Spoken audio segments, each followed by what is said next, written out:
और बाज़ार में बहुत वोलेटिलिटी है। 50,000 के कॉल पे, 50,000 के स्ट्राइक प्राइस पे ओपन इंटरेस्ट था कॉल साइड में बहुत हैवी मात्रा में। वहाँ से नीचे शिफ्ट हो गया है 49,000 पे। तो ऐसे में बाज़ार के बियरिश तो हो गया, लेकिन एक बुलिश प्रेशर भी बाज़ार में कहीं ना कहीं दिख रहा है। तो मुझे एक ब्रेकआउट जैसा नज़र आ रहा था। तो मैं 50,000 का जो कॉल है, जैसा कि रियल ट्रेड तो मैं नहीं करूँगा, क्योंकि जब तक इलेक्शन की काउंटिंग शुरू नहीं होती, बाज़ार में एक नई रेंज जब तक नहीं मिलती, तब तक बुलिश या बियरिश साइड हम जा नहीं सकते। लेकिन फ़िलहाल एक ऐसे प्रतीत हो रहा है कि बाज़ार में सपोर्ट स्ट्रांग हो गया है, रेजिस्टेंस अपने आप में स्ट्रांग हो गया है, और थोड़ी देर में विक टुवर्ड्स स्टॉप हो सकते हैं, क्योंकि वोलेटिलिटी बहुत ज़्यादा है। ऐसी कंडीशन में मुझे लग रहा है कि यहाँ पर एक कॉल मैं ख़रीद के देखता हूँ, क्योंकि मुझे एक ब्रेकआउट दिख रहा था। ये मैं आ गया एक्टिव में। ओह इसमें तो प्रॉफिट दे रहा भाई साहब। मैंने क्या किया था, बैंक निफ्टी के कॉल और ये सब लिए थे। बैंक निफ्टी के 50,000 का कॉल लिया था, और अलग अलग दो इसमें लिया था, तो प्रॉफिट तो दिखा रहा है। हालांकि मार्केट बहुत वोलेटाइल है, विक्स बहुत ज़्यादा है, और इम्प्लाइड वोलेटिलिटी बहुत ज़्यादा है। ये प्रीमियम जो है, ये इस तरह के इतने महंगे प्रीमियम है। देखिए मार्केट 10 स्ट्राइक प्राइस ऊपर का प्रीमियम देखिए यहाँ पर 473 है। तो ऐट द मनी का प्रीमियम कितना होगा? ऐट द मनी का प्रीमियम मैं आपको बताता हूँ। ऐट द मनी के प्रीमियम है कॉल और पुट दोनों साइड के हज़ार रुपए के। बताइए, ऐट द मनी अभी इस वक्त है 48,800 के आसपास में, और यहाँ पर अगर आप ऊपर देख रहे हैं तो बाज़ार चल रहा है 48,800 के आसपास। ये आप यहाँ पर देख सकते हैं। और ऐसे कंडीशन में 48,800 का कॉल और पुट दोनों की भी प्रीमियम है, किसी का 950 है, किसी का 1,005 है, ऐसे है। मतलब इसका कहने का मतलब ये है कि ये प्रीमियम ना पुट साइड वाले को फ़ायदा देंगे, ना कॉल साइड वाले को। बाज़ार बहुत ज़्यादा वोलेटाइल है, बहुत ज़्यादा मात्रा में। आप ऊपर देख सकते हैं, यहाँ पर बैंक निफ्टी चल रहा है, इतनी वोलेटिलिटी है, बहुत ज़्यादा वोलेटिलिटी। ये अभी 100-150 पॉइंट ऊपर था, देखिए एकदम से गिर गया आधे पौने घंटे में और माइनस में चला गया। ऐसा है। तो ये इसलिए हो रहा है क्योंकि बाज़ार में इलेक्शन के चलते वोलेटिलिटी बहुत बढ़ गई है, विक्स बहुत बढ़ गया है, बहुत ज़्यादा विक्स जब तक नॉर्मल नहीं आएगा, जब तक 4-5 पॉइंट विक्स गिरेगा नहीं। अभी मेरे ख्याल से 23 होगा, आज तो 25 भी हो सकता है, क्योंकि विक्स बढ़ गया है, तभी तो ये प्रीमियम्स और इम्प्लाइड वोलेटिलिटी बढ़ गई। बाज़ार दोनों तरफ जाएगा, दोनों तरफ के प्रीमियम्स जो है, बाज़ार अगर 100 पॉइंट ऊपर चला गया तो लेकिन कॉल साइड का प्रीमियम बढ़ेगा नहीं, लेकिन बाज़ार अगर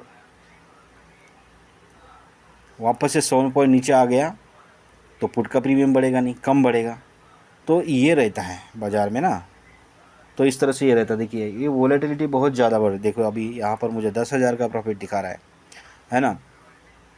मैंने सिर्फ इसलिए लिया ये क्योंकि मुझे एक चार्ट में ना ब्रेकआउट दिख रहा था। मैं आपको चार्ट का ब्रेकआउट दिखाऊं, अभी तो प्रॉफिट आ ही गया खैर, लेकिन ये पेपर ट्रेड है, ठीक है। मैंने आज जानबूझ के नहीं लिया। देखो कोई ट्रेड लेने से अच्छा है ना, पैसा 1,000 रुपये भी चला जाएगा ना, आदमी दुखी हो जाता है, बहुत ज़्यादा दुखी हो जाता है। तो क्यों इस तरह का दुख रखना अपने दिमाग में। तो मैंने ये अंदाज़ा लगाया था कि बाज़ार 48,600 के आसपास आएगा। यहाँ पर ये लाइन में डॉटेड लाइन है, मुझे ऐसे लग रहा था कि मैंने देखा कि एक्सटेंशन ऑफ रेजिस्टेंस है, वहाँ पर विक टुवर्ड्स बॉटम था। बाज़ार जब विक टुवर्ड्स बॉटम हुआ, वहाँ से फिर ये गिर गया नीचे ना, विक टुवर्ड्स बॉटम होने के बाद में जब ये नीचे गिरा, तब एक ये मेरे पास में ना तकरीबन 48,600 के आसपास में एक लाइन थी, यहाँ पर आएगा करके मैं कॉल ख़रीदूँगा, ये मैंने सोचा था। अगर आता तो मैं रियल कॉल ख़रीदता। हालांकि मुझे मेरा RSI भी फुल सपोर्ट कर रहा था कि आप यहाँ पर ख़रीद सकते, लेकिन ये यहाँ नहीं आया, यहीं से रिटर्न हुआ। यहाँ से रिटर्न हो जाने के बाद मुझे हो गया है डाउट। लेकिन एक चीज़ मैं आप देख सकते हैं, यहाँ पर ये लो है और ये एक लो है, अगला वाला लो पीछे वाले लो से नीचे है, और ये तीसरा लो है, और यहाँ से फिर नेक्स्ट लो बना, ये ऊपर बना कहीं, ठीक है। तो एक चीज़ आप अगर समझ सकते हैं, तो समझने वाली चीज़ ऐसी है कि यहाँ पर बन गया लोअर लोज। अब ये बन गया, आप हायर लोज तो नहीं कर सकते, लेकिन हायर हाई पैटर्न आप कह सकते हैं। तो ये एक ट्रायंगल पैटर्न बन गया। तो मुझे लग रहा है कहीं ना कहीं यहाँ से ये ब्रेकआउट दे सकता है, ठीक है, गारंटी नहीं है, ये यहाँ से ऊपर जाके नीचे भी आ सकता है, क्योंकि बाज़ार एक दिशा में स्टेबिलिटी है नहीं, ऑप्शन चेन में भी नहीं है, एक दिशा में कहीं पर भी स्टेबल नहीं है। ऑप्शन चेन में इतना तेज़ी से 10-10 स्ट्राइक प्राइस मूवमेंट कर रहा है बाज़ार। तो ऐसे कंडीशन में बताना मुश्किल है कि कहाँ पर जाएगा।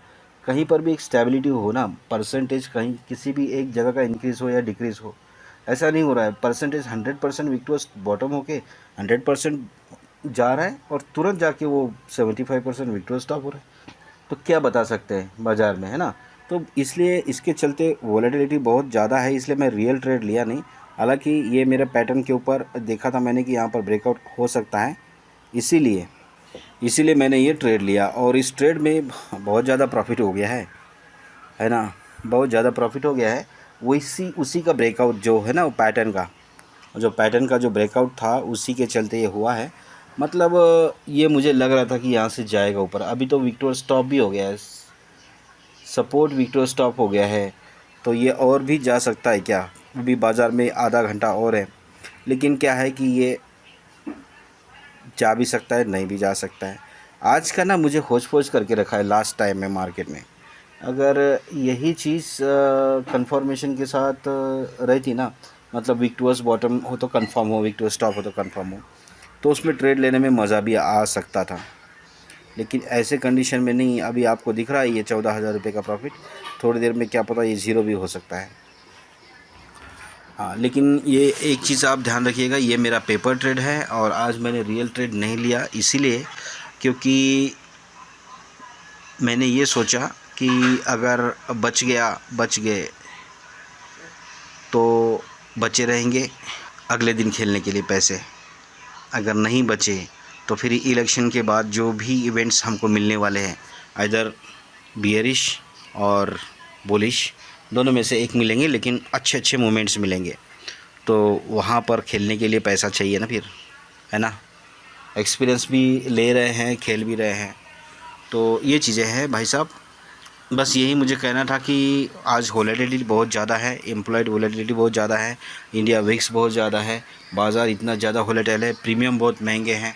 ऐसी कंडीशन में ख़रीदारी करना बहुत ख़तरा है। हालांकि ये लालच है, ये ट्रैप भी हो सकता है। ये मैं तो अपने एक्सपीरियंस के साथ में लिया कि मुझे लग रहा था कि कहीं ना कहीं ये बाज़ार ने एक बॉटम बनाया है और यहाँ से ऊपर जाएगा, क्योंकि बाज़ार मार्केट में होता क्या है ना, ऑप्शन चेन में क्या होता है कि ऑप्शन चेन में ये सपोर्ट है, ये रेजिस्टेंस है, इसमें मॉर्निंग में ये आपको एक चीज़ आप पहचान सकते या नहीं मुझे नहीं पता, लेकिन मॉर्निंग में ही एक हिंट मिलता है हमको।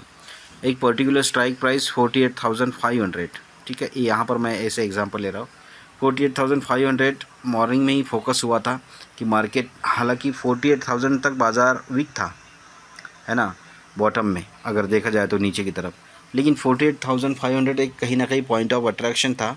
मुझे लग रहा था कि यहाँ से बाज़ार रिटर्न हो सकता है, तो बाज़ार तकरीबन 48,600 के आसपास गया दोबारा, और वहीं पर मुझे लगा कि यहाँ से ये रिटर्न हो सकता है। इसीलिए मैं वो जो पैटर्न देखा आपको मैंने जो बताया, वो ट्रायंगल पैटर्न, इसीलिए मैंने उस ट्रायंगल पैटर्न पे ट्रस्ट किया और मुझे लगा कि वो जो ट्रायंगल पैटर्न है, ऐसा वाला पैटर्न, बाज़ार ऐसा जो आ रहा था, यहाँ से वो ऊपर जा सकता है, क्योंकि वोलेटिलिटी के कारण मुझे और ताकत आ गई कि बाज़ार अगर नीचे भी चला गया तो वोलेटिलिटी ज़्यादा है, थोड़ी देर में वापस आएगा तो अपने कॉस्ट में निकालेगा ज़रूर, ये सोचा था, ठीक है।